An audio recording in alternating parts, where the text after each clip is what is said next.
नमस्कार मंडळी, हॉटेल आस्था गौरी या चॅनलवर तुमच्या सर्वांचं स्वागत आहे. मी एक छोटीशी सुरुवात केलेली आहे. तुम्हाला म्हणजे मी बऱ्यापैकी व्हिडिओ आपले पाहिलेले आहेत.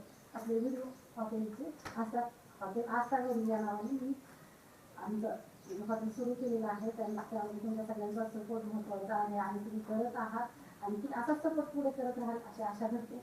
आणि आज नवीन रेसिपी तुमच्यासाठी जी आमच्या हॉटेलमध्ये आम्ही बनवतो, मच्छीचा रस्सा कशा प्रकारे बनवला जातो ती रेसिपी मी तुमच्या सगळ्यांसोबत शेअर करणार आहे. तर आपला व्हिडिओ जास्तीत जास्त शेअर करायचा आणि कमेंट करायचा. आणि तो रस्सा जो मी बनवणार आहे तो 50 व्यक्तीला आरामशीर म्हणजे असं व्यक्तीसाठी बनवणार आहे. त्यासाठी कुठले साहित्य लागतात ते तुम्हाला सांगणार आहे. चला मग रेसिपीला सुरुवात करूया. नमस्कार मंडळी, हे घेतलेलं आहे मी साहित्य. तर हे असं मसाल्यामध्ये कुठले कुठले मसाले घेतलेले आहेत. मी गोळा खोबरे घेतलेले आहेत. जेवढा मला रस्सा मारायचा आहे अंदाजे त्याप्रमाणे मी माझी साहित्य घेतलेलं आहे. तुम्ही पण तुम्हाला जेवढे व्यक्ती असतील त्यांच्यासाठी रस्सा मारायचा असेल त्या प्रकारे तुम्ही अंदाजे तुमचे क्वांटिटी घेऊ शकता. ह्यामध्ये मी गोळा खोबरे घेतलेले आहेत, खोबरे खीस घेतलेला आहे, गरम मसाला घेतलेला आहे, घरकुल घेतलेला आहे आणि सुहाणा घेतलेला आहे. आणि आपला हॉटेलचा आस्था गौरी घरगुती काळा मसाला वापरलेला आहे. आणि हे अद्रक पेस्ट, लसूण पेस्ट ती पण मी घरी बनवलेली आहे, ती पण मी घेतलेली आहे. आणि फुटाण्याचं वाटण घेतलेलं आहे. अशा प्रकारे हे मसाले मी घेतलेले आहेत.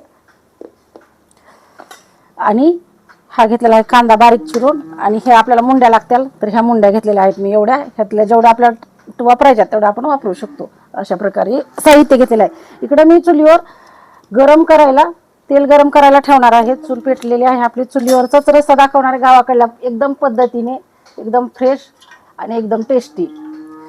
तेल टाकलेलं आहे, त्यामध्ये आपण कांदा,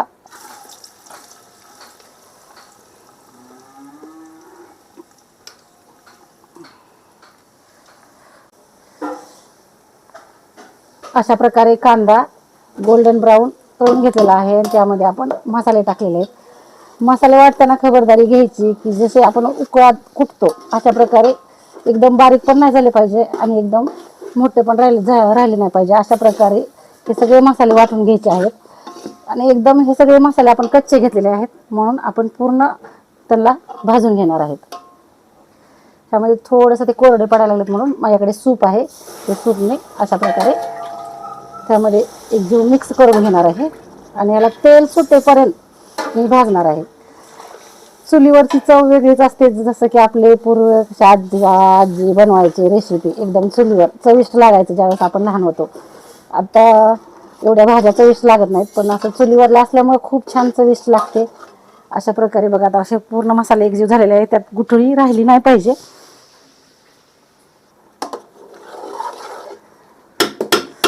पाहू शकता चोळीकडून तेल सुटलेलं आहे, जेणेकरून आपला हा मसाला पूर्ण प्रकारे भाजलेला आहे, कच्चा राहिलेला नाही.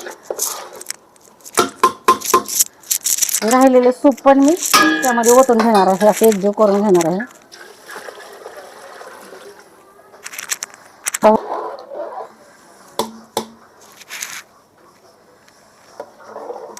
हे पूर्ण एकजीव झालेला आहे. आपल्याला 50 व्यक्तीसाठी बनवायचं आहे, त्यामुळे आपल्याला रस्सा आणखीन थोडासा वाढवायचा आहे. बघा कसं कट सुटायला लागलाय कडीने चोळीकडून.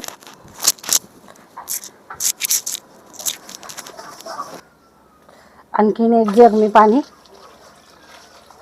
मिक्स करणार आहे रश्श्यामध्ये, जेणेकरून आपल्याला क्वांटिटी पाहिजे 50 व्यक्तीसाठी आपण रस्सा बनवत आहे. तर हा पूर्ण एकजीव झालेला आहे. जसं जसं शिजते तसं त्याला घट्टपणा येते. त्यामध्ये आता मी इथं मुंड्या धुवून घेतलेल्या आहेत. एकदम स्वच्छ पाहू शकता अशा प्रकारे धुवून घ्यायच्या आहेत. एकदम स्वच्छ त्यातल्या मुंड्या सोडणार आहे. आपण मच्छीचा रस्सा बनवतोय त्यामुळं 50 व्यक्तीसाठी म्हणल्यावर प्रत्येकी एक तरी मुंडी प्रत्येकाला आली पाहिजे. त्यामुळे कमीत कमी निदान 50 तरी आपल्याला मुंड्या रश्श्यामध्ये सोडावं लागतील.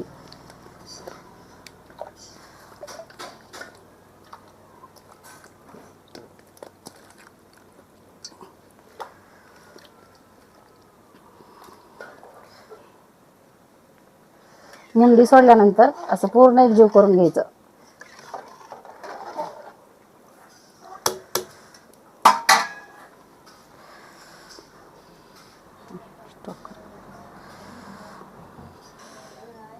पाहू शकता अशा प्रकारे कट आलेला आहे आणि आपल्याला दर 5 मिनिटाला असं बघायचं आहे की खाली असं चिटकलं नाही पाहिजे, जेणेकरून टाकलं जाईल आणि त्याचा करपट असा वास रश्श्याला लागेल. त्यासाठी आपलं कंटिन्यू त्याला 4-5 मिनिटाला येऊन आपल्याला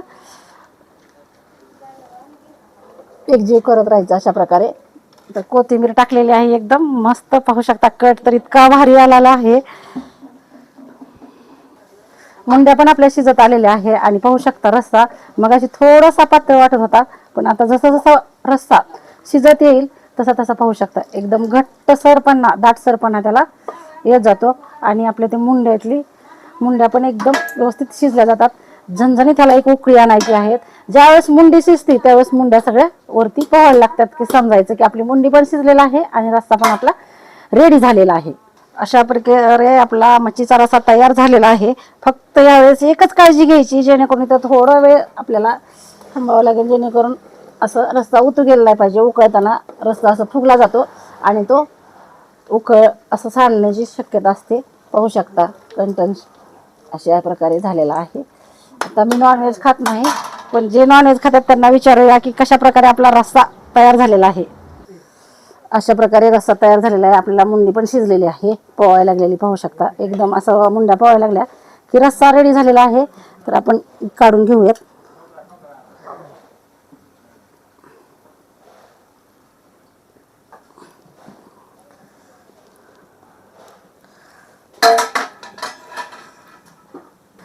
नमस्कार मंडळी, हा आपला रस्सा रेडी आहे मच्छीचा आणि हे आपले मामा आहेत. ते चेक करतील आपल्याला रश्श्याची क्वालिटी आणि क्वांटिटी कशी आहे ते पण सांगतील आणि रस्सा कशी चव झाली ते पण बघतील.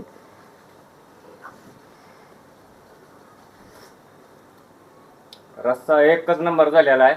रश्श्यात काय सोनं एकच नंबर रस्सा निसता.